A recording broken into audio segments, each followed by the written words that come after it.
Welcome to the official YouTube channel for the Colin Cowherd podcast. Go on, hit the subscribe button. There it is, so you don't miss any of our football content this season. It has been, if I might say, fantastic.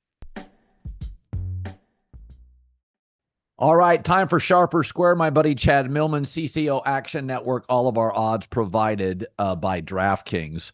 So I'm going to start with one of my strongest plays. There's a difference between struggling but competent and struggling. The Bears plus 1.5 at the Colts. I had a general manager this week in the league told me he looked at Anthony Richardson's film and said, Colin, it's as bad as anything I've ever seen from a starting quarterback. Greg Cosell told Ross Tucker on his podcast, his quote, and he's not prone to hyperbolic statements, he's missing high school throws badly. The Bears have been close. The Bears have had moments. The Bears have a quarterback who is a franchise quarterback. We don't know yet with Anthony Richardson. If you're struggling with Shane Steichen to the point he can't hit stuff in the flat, once Keenan Allen comes back, I think the Bears will be much better. Anyway, I think Bears plus 1.5 is the play here against a wobbly Colts offense. So it is the sharp side. The line has moved in that direction, right? It was started at 2, it's now down to 1.5. So the wise guys have been coming in on the Bears. For me personally, it's not going to be a spot. Everyone I've talked to, clear division on this. Not because of the Bears and not because of Anthony Richardson, but because of the spot for the Bears and the spot for the Colts. Anthony Richardson at home has been better than Anthony Richardson on the road. The Colts got smacked by the Packers and their run game.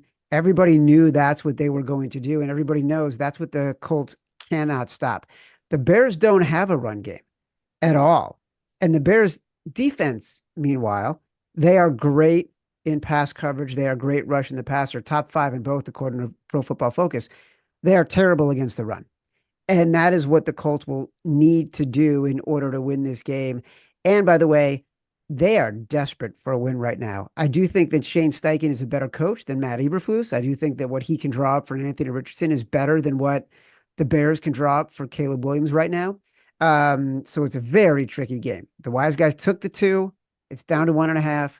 You're sharp, but it's not like there's a boatload of confidence on this sharp play.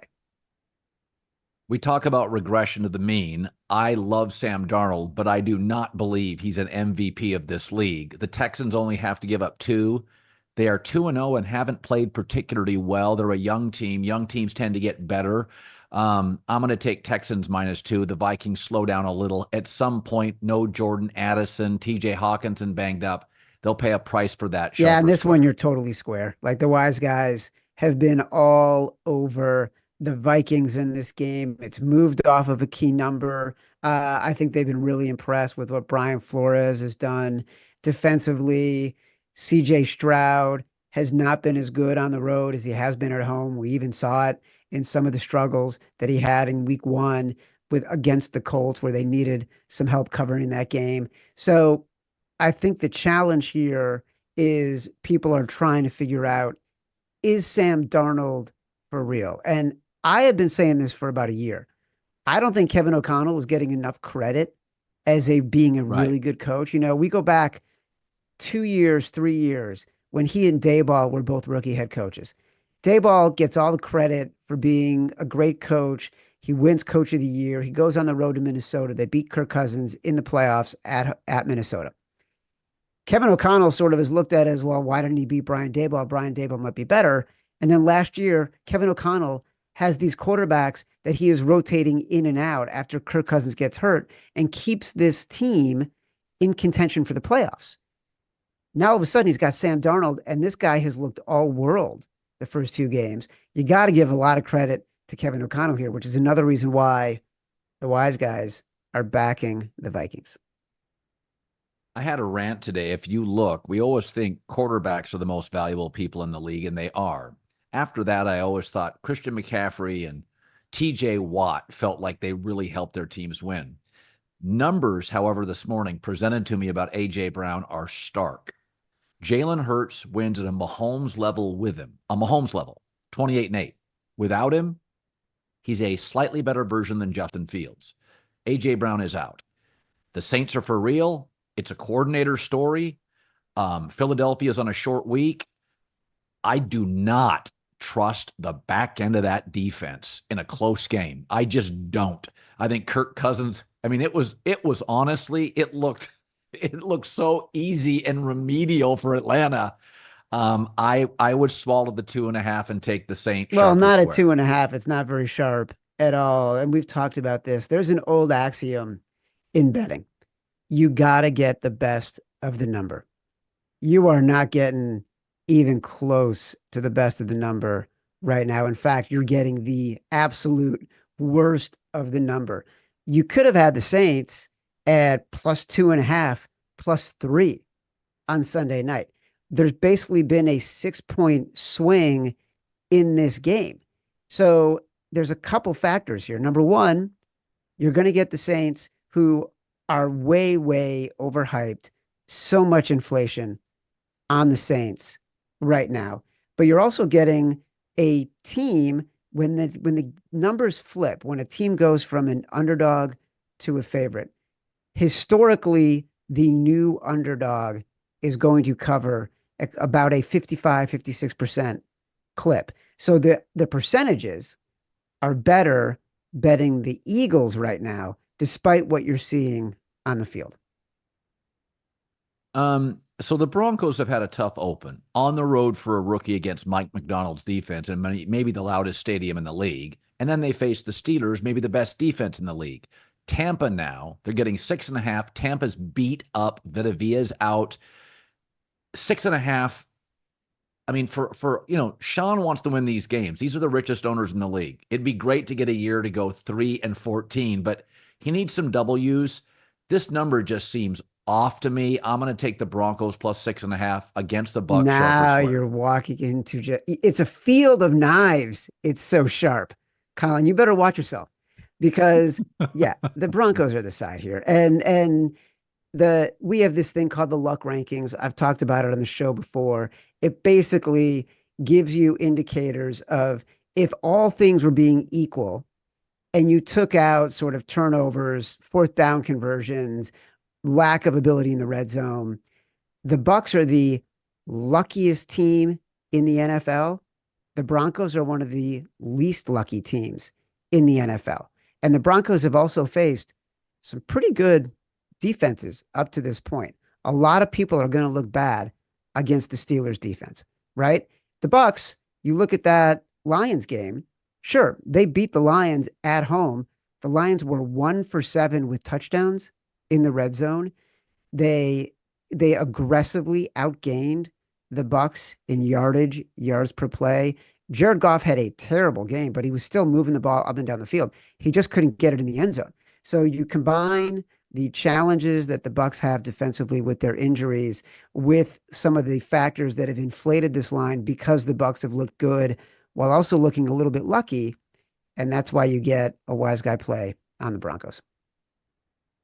I'm going to call for my big upset of the week. I'm going to take the Falcons +3.5 against the Chiefs. Kansas City is missing. When I think one of the most underrated players in the league is Isaiah Pacheco, I think he is so vital to them as they're rebuilding this receiving core, and Travis Kelce is aging. He can disappear. They need a vibrant running game. And Isaiah Pacheco runs as hard as almost anybody in this league. I think Atlanta's for real. Atlanta's offensive line against Philadelphia was decisive. This Atlanta team, we sometimes, because Kirk Cousins is, he's as vanilla as sort of, an envelope. He's just, there's nothing, he's a really proficient NFL quarterback, and behind a good offensive line, this is the best O-line he's maybe played behind. It's pass and catch. And I just think they'll give him time. Without Pacheco, it's an uneven receiving core. Hollywood Brown out. They don't quite know what Worthy is. He's sort of a gadget player. Travis Kelce has been invisible for the entire year. That number's screwy. Falcons +3.5. Totally sharp. The wise guys have been moving this. It was at 4.5, then to 4, now to 3.5. Would not be surprised if it gets down to 3. Two sides of the coin, both telling the same story, which is fade the Chiefs. On the one side, Patrick Mahomes, as a favorite of more than 3 points, historically, he is under 500. Now, of course, Patrick Mahomes is almost always a favorite and oftentimes a favorite of more than 3 points. So there is some, take that with a grain of salt, but it is the fact. Number one. Number two, this offensive line is in trouble. They have injuries. They are sitting starters. They have guys who are causing too many penalties. Like you said, there are still some questions at the receiver positions. Rashee Rice, great, but outside of that, what is your downfield threat? We haven't seen it from Worthy other than some really cool trick plays. Pacheco, I think, is a massive problem being out. And Mahomes hasn't looked that good, right? You look at the Chiefs, the Ravens, a shoe toe away from being in that game and tying that game. You look at the Bengals, a 4th down pass interference against a rookie. The Chiefs could easily be 1-1 or 0-2, right? So that's number one. Number two, their rush defense, as great as Chris Jones is, their rush defense is amongst the worst in the league. We know the Falcons can run the ball. We just saw them do that against the Eagles. And even better than that, their right side of their line, especially their interior center and right guard, they are as good at run blocking as anybody in football. So now we're going to get the possibility that Kirk Cousins could use some play action as he was able to do against the Eagles if they can set up Bijan running against a pretty bad rush defense. You are correct with the wise guys. Atlanta plus 3.5. A team, and I sometimes am slow to acknowledge I get confirmation bias. I make picks and I want to stick with them. I'm watching Arizona play. They went to Buffalo and for big chunks of the game outplayed Buffalo. And I think Buffalo's pretty good. And then I watched them dismantle the Rams. Rams were beat up. But if you really look at their pieces, McBride, Marvin Harrison, Connor, Kyler, they've been pretty good at pass blocking. Detroit's not playing well. There's the old saying, strike when the iron's hot. Ben Johnson's not off to a good start. I've never trusted situationally in close games Dan Campbell. I think he's a culture builder. I don't think he's schematically good. He's a little like Mike McCarthy. There's things I like about him. Don't trust him in close games. Arizona's getting at home a field goal. I'm going to take Arizona, sharp or square. Ish. It's like the line is sort of exactly where it should be. So there's no huge advantage. If the line had been at 3.5, you take it. If the line's at 2.5, maybe you play the Lions. The big hesitation for the professional bettors on this is the Cardinals defense. Everyone agrees with what you just said about the offense. They think they can play with anybody, right? And we did see a lot of this against the Bills in week 1 where they were blowing the Bills out, right? But the defense slowly but surely let the Bills back in the game. And nobody looks at the Bills offense and says, oh yeah, this is a powerhouse offense right now. It's Josh Allen. The problem with the Cardinals is if they make one mistake, how do they recover? We saw that with the Bills. That to me is a better indicator of what this team is than what they did this past week against a completely beaten up Rams team. They made a mistake. The Bills capitalized, and then the Bills ultimately really ran away with that game. I worry that the Cardinals don't have the defense that can recover against a mistake that the Cardinals offense makes. And the Lions, while they are struggling, are still incredibly talented, and they are in a get-right situation. So the wise guys like the home underdog almost always, but it's not like they're rushing to the counter. Okay, there's always a game I want your opinion on, and I sort of want you to talk me into it. So I like the Ravens against the Cowboys. You could say, well, Dallas was humiliated. Losing to the Raiders at home, Baltimore was humiliated. There are a lot of similarities with Dak and Lamar. They both have Super Bowl winning coaches, highly compensated, high profile. They win their division multiple times. The difference is Lamar is really good against good teams. In the AFC against playoff teams in his career, he's 19-14. Dak in his career against the weaker conference against playoff teams is well below 50%. In fact, 40% of Dak's wins in his career, this is remarkable, are against the Giants and Washington. He's 23-4. In these big games, it's going to come down to two competent coaches. Both rosters have holes. I like Lamar in spots like this, not Dak and Mike McCarthy, sharp or square. This is a tough one. Like this line has been bouncing around, telling you that there's money coming in on the Ravens and then there's money coming in on the Cowboys. I can't give you a consensus. There is no consensus. If I looked at Action Network right now and we have the split of number of tickets, like the amount of bets on a game and the amount of money on a game, you would see 50-50, 50-50. Like it is completely down the middle. And that's why the game is lined at Ravens -1. Everything you said about Lamar is true. Also, I think against the NFC, he is something like 20-1, 20 something and like 1. that. Like insane. He's great in this spot. There's no doubt about it. I think you got two teams that are suffering from massive identity crises right now. Defensively, the Ravens kind of don't know who they are, without Mike McDaniels, Mike McDonald, without Patrick Queen. Their secondary isn't as good as it was last year. They're struggling with their offensive line. Their run game, even with Derrick Henry, is ish. The Cowboys' offensive backfield, might be one of the worst in the league. CD Lamb banged up, has a bad ankle. What are the options if you don't have CD Lamb? Their defense has no depth. Micah Parsons is talking about he felt like he was in a maze against the Saints. Like, it's a fun game to watch. Why do you have to have an opinion on it? You know what I mean? Like, it's just hard one it's a really hard one to handicap. Okay, and then finally, there's always a game I miss that you really have a strong opinion about. I love this part. I feel like I'm learning something. I do like the Chargers. I think they have currently a better offensive coach and a better quarterback, and I think their offensive tackles are the best tandem in the league and will keep TJ Watt quiet. But I'm not sure the Chargers can run the ball on Pittsburgh, so I just like the under. I think it's going to be the lowest scoring game of the weekend. But is there a game I missed? So many, Colin. Oh my really? gosh! Give me two. Look, the problem is like they're so gross, and it's like I almost feel bad talking about it. The Titans to me are fascinating. We don't know what Jordan Love and his status is going to be. He did practice yesterday. I don't know if that's some kind of like the decoy, because that would be a pretty aggressive recovery for the Packers, especially when they have an important game in the division coming up the following week. But they had the perfect game plan against the Colts.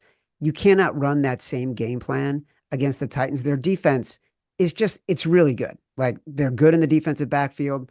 They're good up front. They are really good against the run. I think they would cause problems for Malik Willis. I think when you have a team that's 0-2 and has not covered the spread, as they have not done, with the next game, they are 60% against the spread. I think it sets up really well for the Titans. My biggest concern is, what is Jordan Love's status? And because of that, this line has moved, right? It was at 3. The wise guys were betting the Titans down to 2.5. Then it got down to 2. And since Jordan Love has been seen practicing, it got down to 1.5.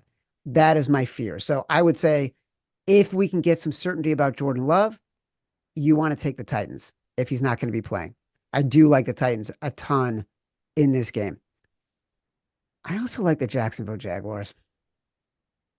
I looked at that game as well. So did I. I just think, and that's another one. Tell the audience what the number is right now. It was at 5.5. It's down to 5. Actually, I think it was at 6, got down to 5.5, now 5. The wise guys are also betting on this game. It's a huge pros Joes game, right? And in gambling parlance, the pros are the professional bettors. The Joes are, the guys like you and me who don't know anything, right? And so the pros are showing that they're all on the Jaguars. The Joes are showing that they're on the Bills. But this is another really good spot, a winless team. Talk about luck. Talk about the factors that have led to the Jaguars being 0-2. Trevor Lawrence has not played great, but they outgained the Browns in that game. The Browns had a great opening series. Everyone is like, okay, Deshaun Watson might be better. I'm not so sure. I'm probably going to be in the Giants this weekend. But secondary. That game, the Browns go 3 for 3 on fourth down conversions. The Jaguars go 1 for 4 for touchdowns in the red zone. Like, they are going against a Bills team that also has terrible injuries. We talked about the Bucs. Yes. Yes. Terrible injuries. Forget about Matt Milano. Yeah. Now Matt Milano's replacement. Now guys in the defensive backfield. We still don't know what this team is, other than Josh Allen is a really good quarterback who can do everything. But the Jaguars do have really good aggressive playmakers on both edges of the defensive line. So a lot of wise guy love for the Jaguars. Yeah, no, I looked at that game. I didn't know about the injury to Milano's replacement, but Buffalo, I do think, has a more substantial run game than they've had in recent years. All right, give me one. All right, give me one more. All right. So we talked about Minnesota. We talked about the Jags. We talked about Atlanta. We mentioned the Titans and the Broncos. There's two games. They're so gross, Colin. Like, I hesitate to do it. The wise guys love the Panthers this week. Like, I Oh know nobody God, wants to talk about it. This I is the can't. corner TV game. I'm not even gonna go into why. I'm just telling you they have been betting on the Panthers. Like, the line moved from 7 to 5.5 as soon as Andy Dalton was announced as the starter. It has now moved down to 5. There's a lot of reasons to like Andy Dalton as the starter over Bryce Young. And there's a lot of reasons to now want to play the Panthers. Their offensive line has been playing great. The challenge for them has been Bryce Young is just so inaccurate. So can you get better offensive production out of Andy Dalton? Yes. Are you going against a team that actually isn't playing as well as the scores would indicate? Yes. Will the defense for the Panthers potentially improve if the field position is better because they're getting better opportunities to move the ball down the field, or at least close to their own 50 so they can punt it, and get it further into the opponent's end of the field? Because I think the opponent's starting field position for the Panthers has been at the 39-yard line. Just hard to win games. It's hard to defend when that's the case. So they are on the Panthers. I won't like try to convince you. They're also on the Giants and against the Browns. Giants isn't a Yeah, bad like, bet. Yeah, I mean Daniel Jones was actually pretty they like the solid. Giants. They're just not sold on Deshaun Watson at all. And the Right. Browns still have some injury questions on the offensive line. The Giants' strength is the interior of their defensive line, best interior Yep. defensive lineman in the NFL. So there is some sentiment that the Giants are the right side. And I feel bad. I'm just giving you gross, disgusting things to think about. But we're getting to that point of the season. Yeah, there's no way I can. I'm just staying away from the Packers. I stayed away during the Colts game. I'm staying away during the Will Levis, who is in the Bad Judgment Hall of Fame. I'm not touching the Packers until everybody's healthy. But sharp or square, all odds provided by DraftKings. Good stuff, my How great friend. was that Brian Callahan video of him just losing it and then actually just owning it the next day in the press Well, conference? okay, so my theory is that if you look at coaches with young quarterbacks, even when they're awful, they're almost apologetic and defend their young quarterbacks. Why has Callahan shredded him twice publicly? He doesn't Yeah. like him. He's trying to humble him. And this is my knock. I've told the story. I called an NFL coach who I have a relationship with, and he asked me about all the quarterbacks. And I said, Will Levis, the gun show. I said, that's just bad judgment. And I said, he showed bad judgment in college. He makes really bad throws. I said, he's got a little hitch in his swing. He will not manage. Will's about will. He will not manage a game. He plays hero ball. And I said, Brady managed. Mahomes manages about 80% of this game. We've got a lead. Get out of here. Let's get on the plane and get back home.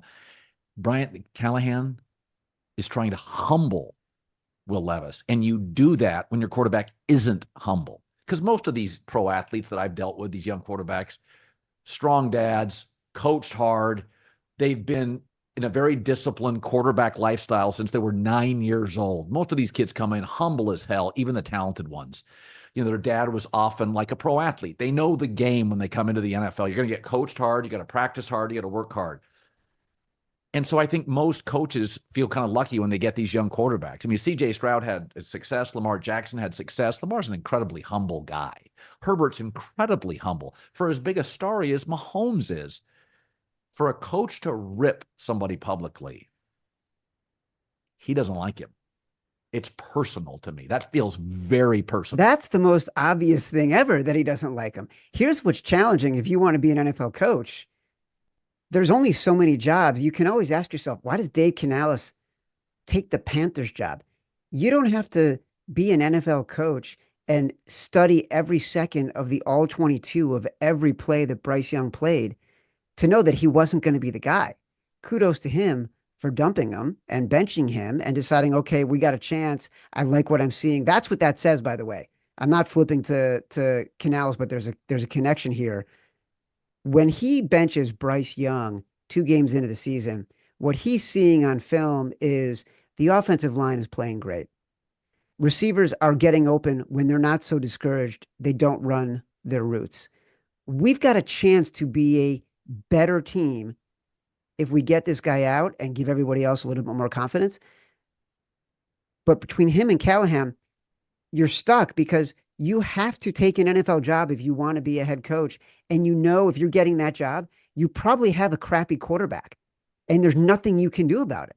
So like you're in like the weirdest rock and a hard place because you're getting your dream job and you don't even know if you can succeed because the guy who is quarterbacking the team just can't get it done. And you're not getting that job unless there's a quarterback who can't get it done. Well, and Canales was a hot coach. So was Ben Johnson. Ben Johnson said, no, I'm not going to take it. And Detroit has looked like a little off center. So the old saying, strike when the iron's hot. Ben Johnson was hot. He doesn't take a job. You come back this year and you're like, Jared Goff doesn't look as good. So, I mean, it's all situational and seasonal. Even defenses, great defenses, disappear the next year because defensive players get hurt more often. And so you can have a great defense. The Jets had a great defense last year. You look at this year, like they don't tackle well. They're bad in space. Like Salah's defense. And now they're injury riddled. CJ Mosley, the guy who's calling plays. So it's like when you're an assistant like Canales, you say, why would you take that job? Because if Baker Mayfield had a crappy year this year, get a job, then you're not the hot prospect. It's true. It's so difficult. We're going to hand you the best job in the world. But by the way, you're also going to have to manage the worst quarterback in the NFL. With the most impulsive owner. Oh, my God. I'm not so sure he didn't make the call on Bryce Young, to be honest with you. It would be true to form, right? Everything we've heard is that Bryce Young was not the guy they wanted to draft, but the owner made them draft him. He has not been a guy who has had a great reputation amongst fans and people in the media so far during his reign. It's funny you mentioned that, because when I heard that he was being benched, I thought that is a ballsy move from a brand new coach with an owner who was known to have strong opinions and meddle. It didn't even occur to me that he would have pulled the trigger on that. It feels too strong, impulsive, and decisive for a young coach known as a quarterback whisperer to bail and go to an old, past his prime Andy Dalton. It doesn't feel like the move you'd make. You'd make that in week 6 or 7, maybe near the trade deadline, dangle Bryce Young as a trade piece. Week 2, you lost to the Chargers. They look excellent. You lost to Jim Harbaugh. It's okay. See, Colin, this is why you are a savvy inside media player. You think the next level. I'm just a guy sitting in my office in West Hartford trying to figure it all out. And I just thought, good for Dave Canales. Good that he decided to bench this guy. I like his courage. It's easy to have courage when the owner says, bench that guy. Exactly. All right, brother. I'll see you later.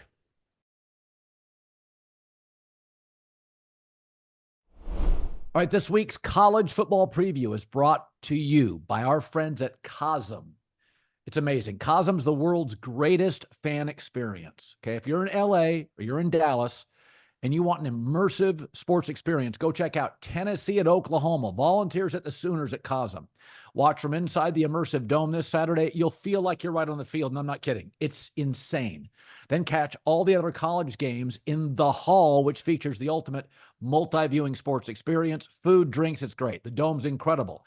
But there are no multi-viewing experiences like the hall either. The hall is a multi-viewing sports experience. Fans can catch all the games live across a massive display, especially great on Saturdays and Sundays. So it's Tennessee, it's Oklahoma at Cosm. Head to cosm.com, C-O-S-M, cosm.com for tickets and information on programming. All right, a couple of college football games. I like Tennessee -7 to win and cover at number 15 Oklahoma. Tennessee might be the best college football team in the country. I'm counting Georgia, Texas. Josh Heupel returns to Oklahoma. He led Oklahoma to their last national championship 24 years ago. He spent 11 years at Oklahoma as an assistant coach. It's the SEC opener for both teams. Tennessee, first in the nation in points. It's their defense, though. Tennessee's defense has gone 4 straight games without allowing a touchdown. And I don't think Oklahoma's offense has the firepower, even at home, to put up drive after drive, because Tennessee's going to score. The Sooners under Brett Venables are 1-2 against top 15 teams. Now, they're feasting on takeaways. They're tied for the most in the country. Oklahoma is with 10. Unless they get turnovers against the pretty slick Tennessee offense, I don't think they can keep up. Sooners quarterback Jackson Arnold has not been impressive against Houston or Tulane. I think Tennessee is probably the most underrated team in the country. I think Oklahoma's fine. They're going to find out they can't move the football against this Tennessee defense. You can if you're elite at quarterback. Oklahoma is not. I think Tennessee wins by 2 touchdowns. I like USC to beat Michigan. The spread's 5.5. I think USC wins by about 6-7. First Big Ten game of the season for both. Now, Michigan has struggled. When they played a really good team, they got rolled. They have a new quarterback, Alex Orji. What do we know? Not much. But they're not running the football. They lost so many playmakers and offensive line studs from a year ago. The only way they can win is low scoring. And USC has a top 25 rush defense. But what's really, really good about USC right now that surprised people, Miller Moss is significantly more accurate and efficient than Caleb Williams. Top 10 quarterback according to PFF, 73% completion percentage. USC is stacked at wide receiver. 4 different sophomores that contribute. I think USC, and this will be a low-scoring football game. I think you have 2 of the top 10 defenses in the country. Michigan at home can only win a low-scoring game, and they know it. They've got 2 of the top. The Wolverines do have maybe the 2 best defensive linemen in college football. So USC is going to struggle to run, and you're asking Miller Moss, a first-year starter on the road, to go to the air against a pretty good pass rush by Michigan, against a pretty good pass rush by the Wolverines. So if USC, because I don't think they'll run the ball much, can protect Miller Moss, USC is going to win this game. I just don't. D'Anton Lynn has done a great job as the new defensive coordinator for the Trojans. They are tackling at a high level. Their alignment is great. You get no freebies against USC's defense. LSU didn't, and Utah State couldn't score. And I just don't think the Wolverines have the offensive firepower to light up any good defense. I don't know if USC's defense is great. It's good. It's very good. I think USC wins a low-scoring game, 24-17, 27-20. This feels like an established coach, a highly efficient quarterback, and a much improved defense beat a Michigan team in transition from Jim Harbaugh and those 13 drafted NFL Wolverines.